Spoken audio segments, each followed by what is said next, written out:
In November 3, 1942, 11:47 p.m., Corporal Robert Bobby Henshaw crouched in a drainage ditch outside Mersa Matruh, Egypt, watching a German armored car approach at 30 miles per hour. He had 60 seconds before the Stieg Kfz. Tu reached his position. In his hands, 15 feet of fence wire twisted around 2 tent stakes. No mine, no explosive, no official authorization. In the next 4 minutes, he would prove that sometimes the simplest weapons are the ones nobody thinks to ban. The Western Desert didn't care about doctrine. It cared about results.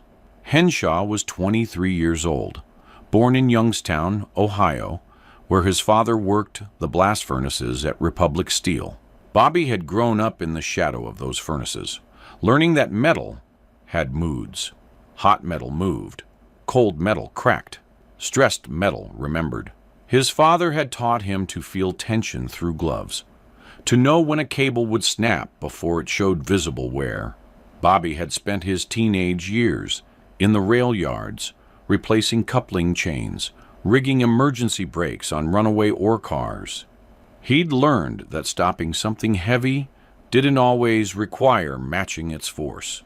Sometimes you just needed to find the weak point and apply pressure where it wasn't expected. He'd enlisted 3 days after Pearl Harbor. Army Corps of Engineers. They'd shipped him to North Africa in July, handed him a shovel, and told him to dig. Trenches, tank traps, latrines. Nobody had asked about the rail yards. By October, the British 8th Army was pushing west after El Alamein. Rommel's Africa Corps was retreating. But retreating didn't mean defeated. German reconnaissance units still prowled the coastal roads at night. SD Kfz 222 armored cars, light, fast, four-wheeled killers with a 20mm autocannon and an MG-34 machine gun. They'd slip through defensive lines, shoot up supply columns, vanish before anyone could respond. Standard doctrine said you needed mines or anti-tank guns to stop them. Mines took time to lay. Anti-tank guns were loud, visible, and attracted artillery fire. The British had lost 43 trucks in 2 weeks.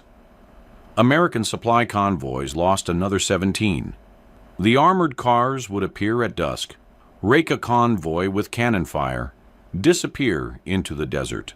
You'd find the trucks burning, drivers dead in their seats, cargo scattered across the sand. The cars were too fast for pursuit, too alert for ambush. They never used the same route twice. Sergeant Frank Morrison had been driving a deuce and a half on October 28th. Bobby had known him since basic training. Morrison was from Akron, worked in a tire factory before the war, could roll cigarettes one-handed while driving. He'd been hauling ammunition to a forward artillery position. The SDO Kfz had caught his convoy at twilight, 3 miles outside Mersa Matruh. The 20mm shells punched through the truck's cab like it was cardboard.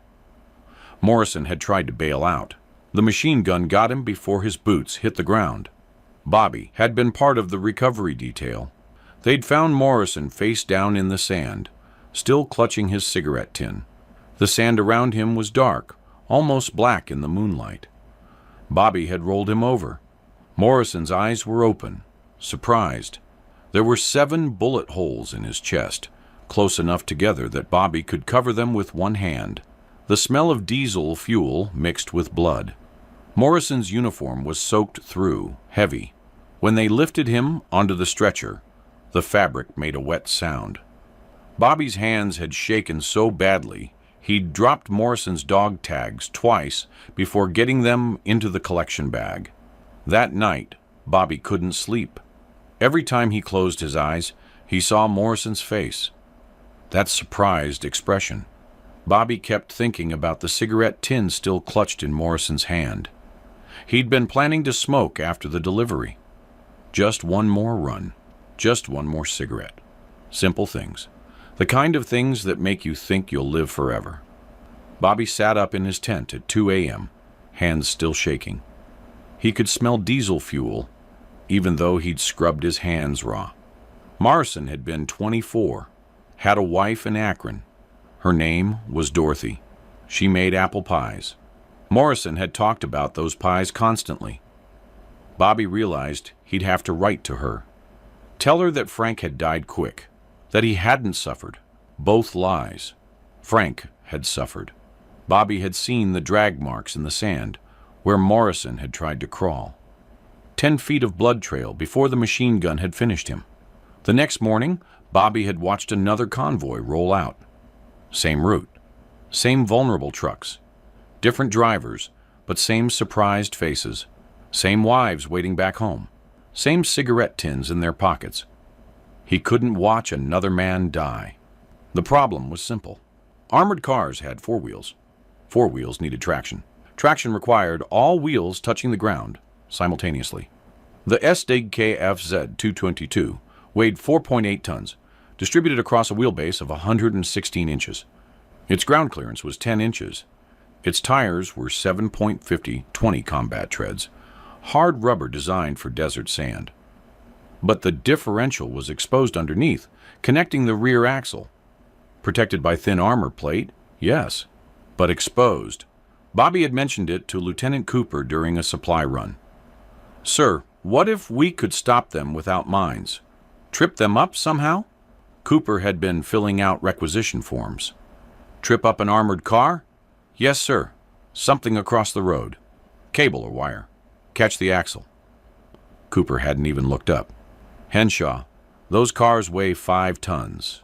Any wire strong enough to stop them would require winches to deploy. By the time you set it up, they'd be gone. Besides, they'd see it. Forget it." Bobby had tried again the next day with Captain Matthews. Same response. Armored cars moved too fast. Wire would snap. Even if it held, the crew would just reverse and go around. Doctrine said you needed explosives. Doctrine had been written by people who'd never worked a rail yard. On November 2nd, another convoy got hit. 6 trucks, 11 men dead. Bobby had helped pull bodies from the wreckage. One driver had been decapitated by a 20mm shell. His head was still in his helmet, rolling in the sand 15 feet from his body. Bobby had picked it up. It was lighter than he'd expected. Empty. That's what death made you. Empty and light. That night, Bobby sat in the motor pool, staring at a coil of fence wire. Standard issue, used for perimeter defense. 1/4-inch steel wire, woven in figure-8 braids. Tensile strength, wired 200 pounds. Not enough to stop a 5-ton vehicle. But Bobby wasn't thinking about stopping it dead. He was thinking about the rail yards in Youngstown, about runaway ore cars. You didn't stop them with brakes. You derailed them, lifted one wheel off the track. Same weight, same momentum, but once a wheel left the rail, friction did the rest. An armored car wasn't much different. 4 wheels, independent suspension. If you could lift one wheel, even for a moment, the car would lose balance. 5 tons distributed across 3 wheels instead of 4. The suspension couldn't compensate fast enough, not at 30 miles per hour. The car would tilt, catch sand, slow down, maybe flip if the angle was right. The trick wasn't stopping the car. The trick was interrupting its balance. Bobby looked at the wire, then at the tent stakes in the supply crate beside him. 16-inch steel stakes, sharp points, designed to hold tents in desert wind. He picked one up, felt the weight, 12 ounces. He drove it into the sand with a mallet. Solid. Wouldn't pull free under tension. He calculated quickly. SDKAFZ. 222 wheelbase, 116 inches. Ground clearance, 10 inches. If he strung wire between 2 stakes, positioned them 20 feet apart at 30-degree angles to the road, the wire would cross the road at bumper height, 6 inches off the ground. Low enough that headlights wouldn't catch it. High enough to catch under the front axle as the car passed over. The wire wouldn't stop the car, but it would lift the front right wheel. Just for a second, maybe 2. At 30 miles per hour, that was enough. The suspension would compress on the left side, extend on the right. The car would start to tip. The driver would overcorrect. The rear wheels would lose traction in the sand. The car would slew sideways, present its thin side armor to anyone with a rifle. Bobby had cut 15 feet of fence wire with bolt cutters. The wire was stiff, hard to bend. He'd wrapped it around his fingers to test tension. The wire cut into his skin, left red marks. Good. That meant it wouldn't stretch much under load. He'd twisted one end around a tent stake using his work gloves. The wire was cold, even through leather. He could feel the individual braids under his fingers. Each twist required effort. The wire didn't want to bend. By the time he'd secured both stakes, his thumbs were bleeding where the wire had cut through the gloves. He'd worked until 3 a.m. Nobody questioned why a combat engineer was working alone in the motor pool. Engineers were always fixing something. The work was simple, but required precision. Measure the angles, calculate the height, test the tension. Bobby had pulled the wire taut between the stakes, felt the resistance. 1,200 pounds of tensile strength. The stakes were rated for 500 pounds of lateral force each. The math worked. Barely. If the wire held for 2 seconds, the car would lose balance. If it held for 3, the car would flip. The court-martial risk was clear. Improvised weapons were prohibited without authorization. Booby traps violated the Geneva Convention. If this failed, if someone got killed, Bobby would spend the war in a military prison. Dishonorable discharge. Prison time after the war. His father would never understand.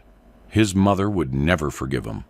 Bobby had sat there in the dark, hands cramping from the wire work, and thought about Morrison, about Dorothy and her apple pies, about the next convoy, about more cigarette tins in the sand. He'd loaded the wire and stakes into a canvas bag. He said nothing to anyone. The next night, November 3rd, Bobby had volunteered for perimeter patrol. Nobody wanted night watch in the desert. Too cold, too dark, too many scorpions. The sergeant had been grateful. Bobby had walked the perimeter until 11 p.m., then slipped through a gap in the defensive positions. He'd moved south toward the coastal road, the road the armored cars used. He'd found a spot where the road curved around a wadi. The curve would force cars to slow down, 15 miles per hour instead of 30. Better odds. He'd positioned the stakes on both sides of the road, 20 feet apart, angled 30 degrees inward. The wire stretched between them, 6 inches above the sand, invisible in the darkness. He'd tested the tension. The wire thrummed when he plucked it, like a guitar string. He'd packed sand around the stakes, made them look like rocks, natural, unnoticed. Then he'd hidden in a drainage ditch 30 yards away and waited. The desert at night was never silent. Wind moved sand constantly. Rocks cooled, contracted, made clicking sounds. Scorpions hunted, their legs scratching on stone. Bobby lay in the ditch, rifle across his lap, and listened. His breath fogged in the cold. The temperature had dropped from 90 degrees at sunset to 40 degrees now. His uniform was damp with sweat that had frozen at the collar. The sand under him was cold enough to hurt. He could feel it through his clothes, leaching heat from his body. At 11:43 p.m., he heard the engine, distant, getting closer. The distinctive whine of a Horch engine, 8 cylinders, liquid-cooled. The Sau KKF's 222 used the same engine as German staff cars. Bobby had heard it before, during recovery operations after Morrison died. The sound made his hands shake. He pressed himself flat in the ditch. The wire was invisible. He couldn't see it anymore. Had he positioned it correctly? Was it too high? Too low? Would the car see it? Headlights appeared around the curve. One vehicle, moving slowly, 20 miles per hour. The car was painted desert tan, almost invisible against the sand. Bobby could see the turret rotating slowly, scanning for threats. The 20mm autocannon pointed forward. The machine gun pointed right. The crew was alert. The car approached the wire. 50 feet. 40. 30. Bobby held his breath. His heart hammered so hard he could feel it in his throat. 20 feet. The car's front bumper reached the wire. The wire caught under the front axle, exactly where Bobby had calculated. For half a second, nothing happened. The wire stretched, went taut, sang with tension. Then the front right wheel lifted. 6 inches, 8, 10. The car tilted left. The suspension compressed.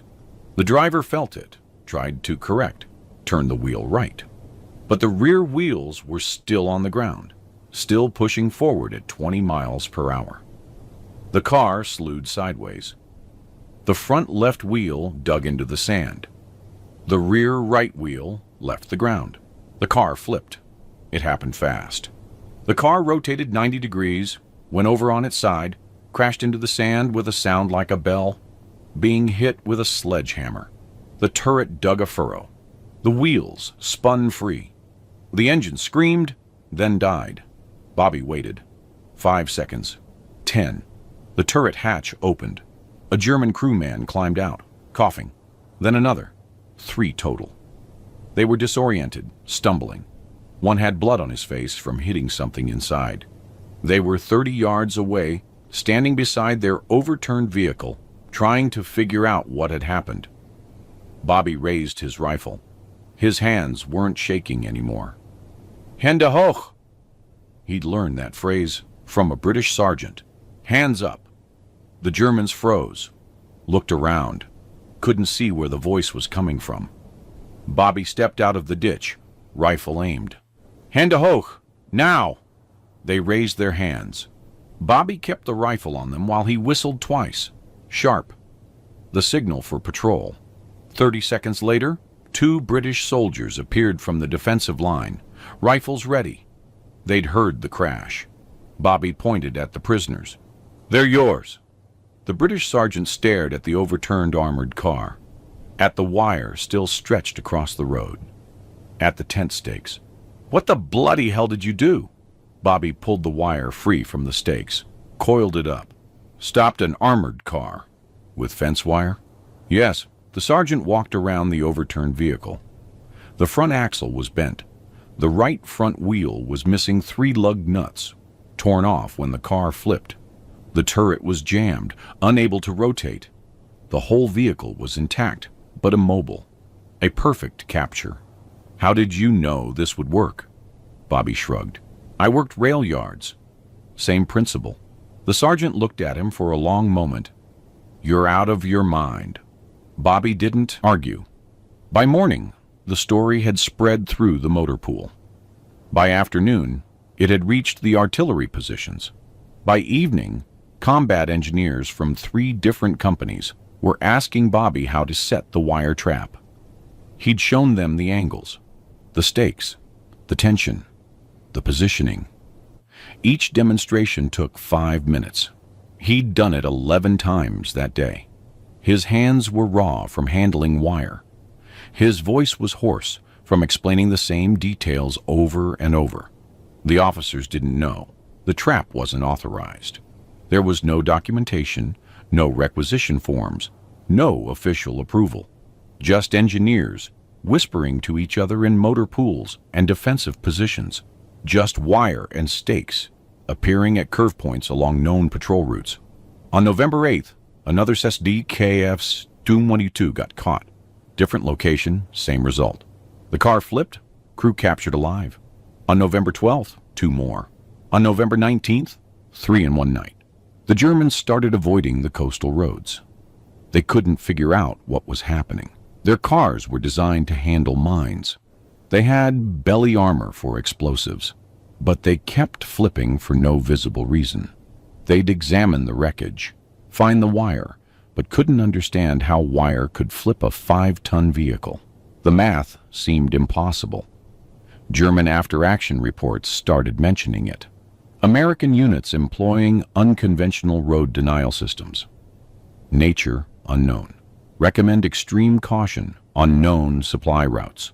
One German reconnaissance commander, Hauptmann Klaus Richter, encountered the wire trap personally on November 15th.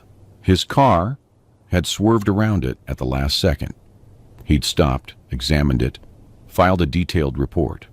Simple steel wire, positioned to catch front suspension. Effectiveness disproportionate to simplicity. Recommend counter-tactics immediately.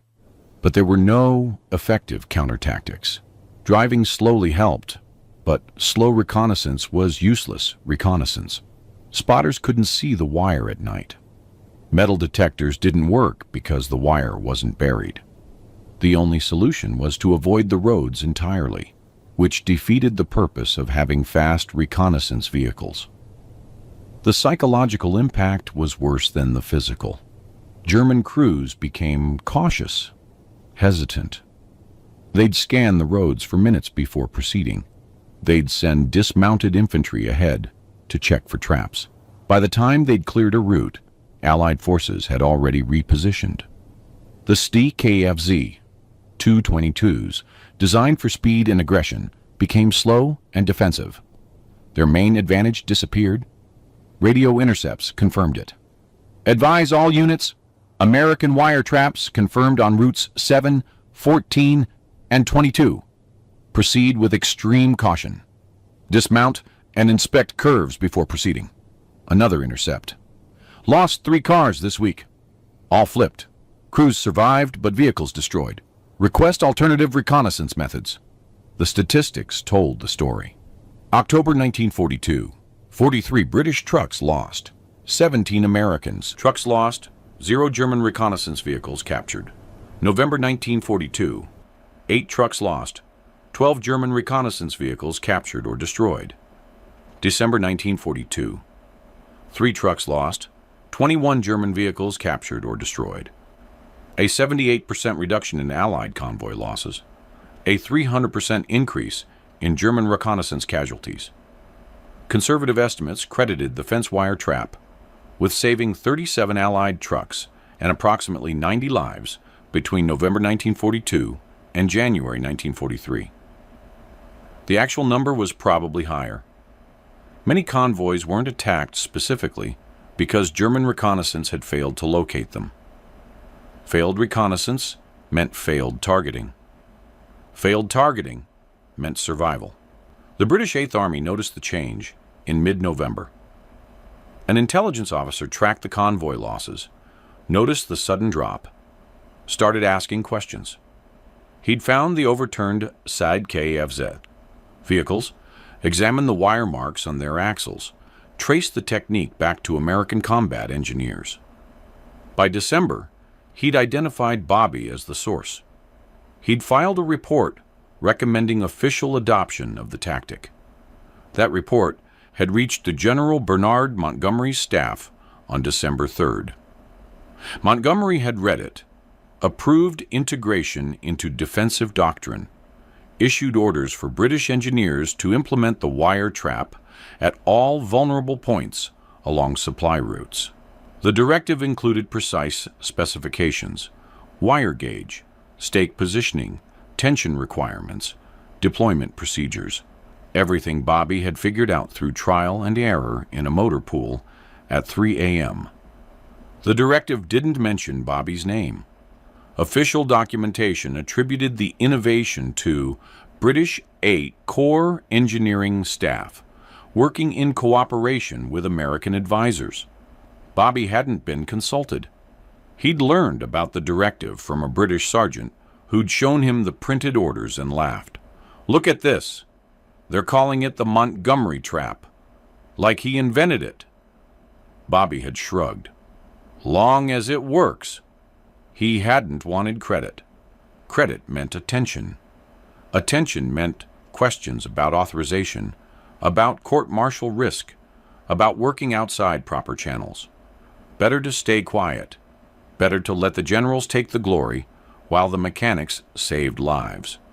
Bobby received no medal, no commendation, no official recognition of any kind. His personnel file noted only that he'd served with distinction in North Africa, then Italy, then France. He'd survived the war. That was enough. In 1947, Bobby returned to Youngstown.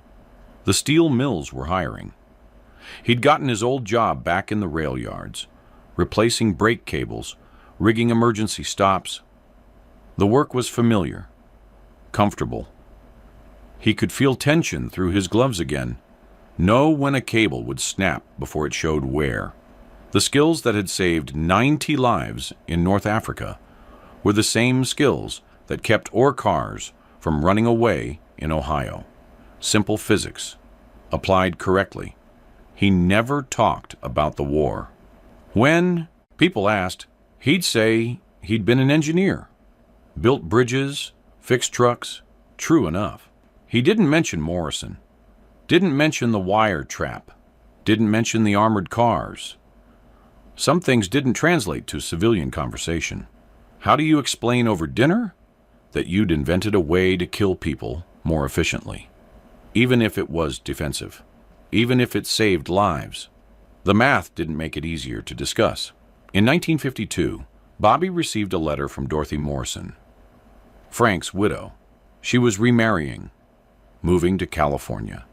She'd wanted Bobby to know, to thank him for writing after Frank died, to tell him that the letter had helped, that knowing Frank hadn't suffered had helped her grieve. Bobby had read that letter 3 times, then burned it. She didn't need to know Frank had suffered, didn't need to know about the bullet holes, the blood trail, the surprised expression. Some lies were kindness. Bobby worked the rail yards for 32 years. He retired in 1979, age 60. He'd saved enough for a small house in Warren, Ohio, 10 miles from Youngstown. He'd spent his retirement fixing cars in his garage, helping neighbors with mechanical problems, teaching his grandson about tension and stress and the way on metal remembers. He never mentioned the war. He died in 1998, age 79, of a heart attack in his garage. He'd been under a 1973 Ford pickup, replacing brake cables.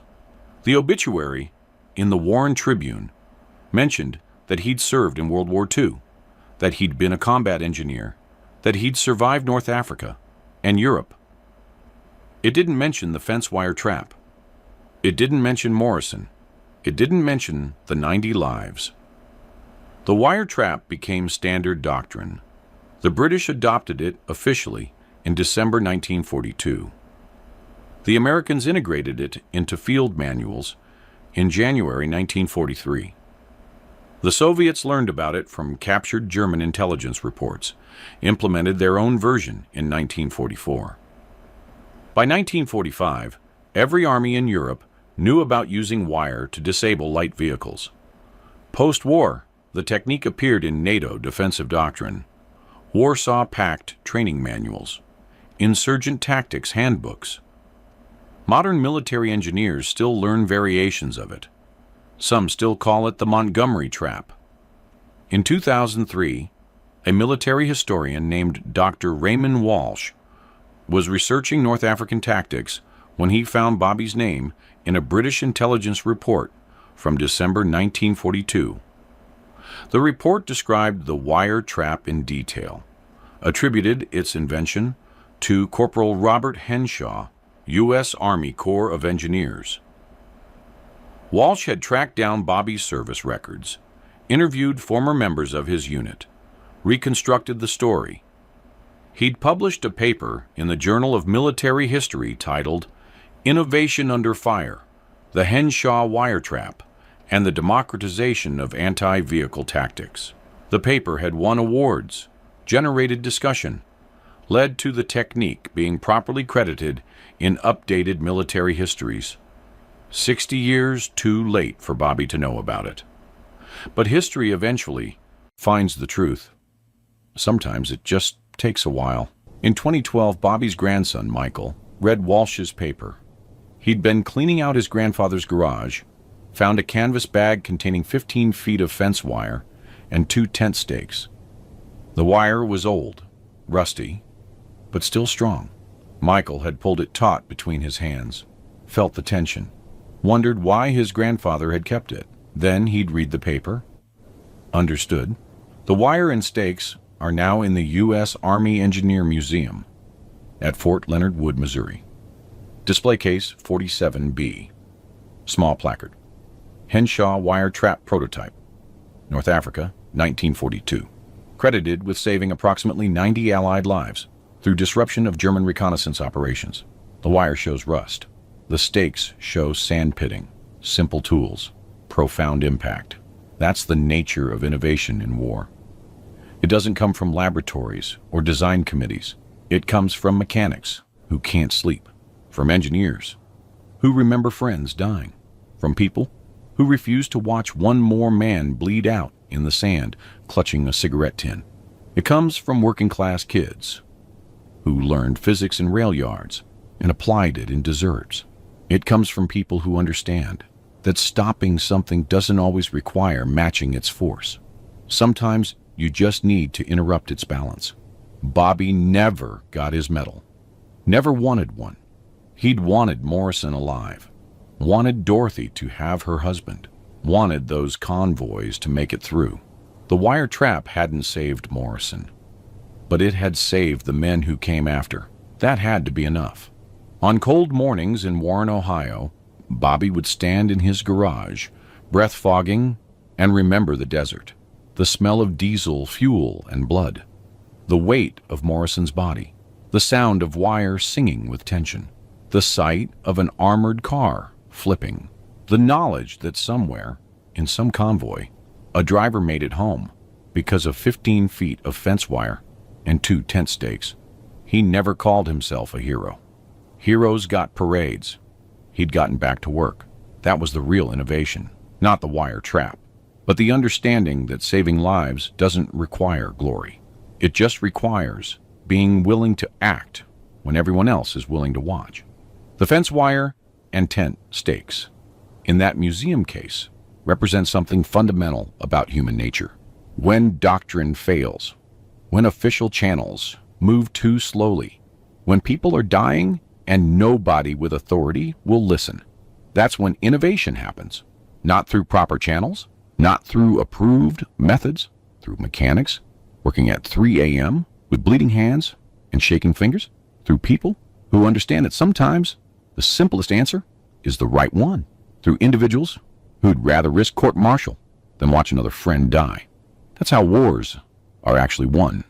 Not through grand strategy, not through superior technology, through sergeants and corporals who refuse to accept that the current way is the only way, through working-class kids who learned practical physics in dangerous jobs and applied it to impossible situations, through people who understand that the line between coward and hero is often just the willingness to act when action seems pointless. Bobby Henshaw never thought of himself as special. He'd worked rail yards. He'd joined the army. He'd watched a friend die. He'd twisted some wire around some stakes. Simple sequence. No heroics. Just couldn't watch anymore. But in November 1942, 90 men made it home because he couldn't watch anymore. 90 men who would have died in burning trucks on desert roads. 90 men who got to finish their cigarettes, write their letters, see their wives again. 90 Dorothy Morrisons who didn't have to read condolence letters. 90 families who stayed intact. That's the legacy, not the wire trap itself, which any mechanic could have invented, but the decision to invent it despite the risk, the willingness to break rules when lives depended on it, the understanding that sometimes doing the right thing means ignoring the people in charge and trusting your own judgment. In 1952, Bobby stood outside a machine shop in Warren, watching a crew unload steel cable, same type he used in the rail yards, same type he'd used in North Africa. The foreman was showing a new hire how to coil it properly, how to feel the tension, how to know when it would hold. Bobby had watched for a while, hands in his pockets, breath fogging in the March cold. The new hire had dropped the cable twice, nervous, unsure. The foreman had been patient, showed him again. The third time, the kid got it right, felt the tension, smiled.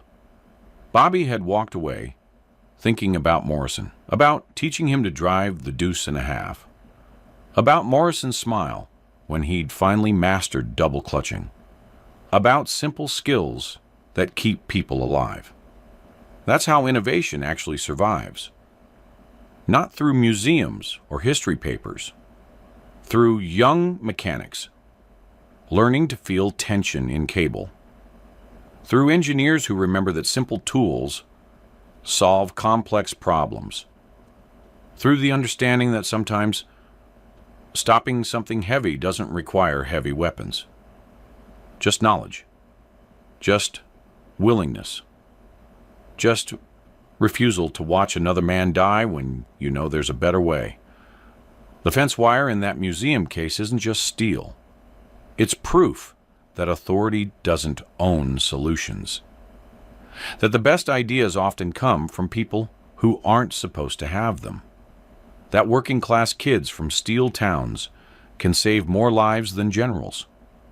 That innovation happens in motor pools at 3 a.m., not in headquarters at noon. Bobby Henshaw died under a pickup truck, replacing brake cables, doing the same work he'd done his whole life, keeping things from running away, applying tension where it mattered, saving lives through simple physics and refusal to accept that good enough was actually good enough. 90 men came home because he couldn't accept it. 90 families stayed whole.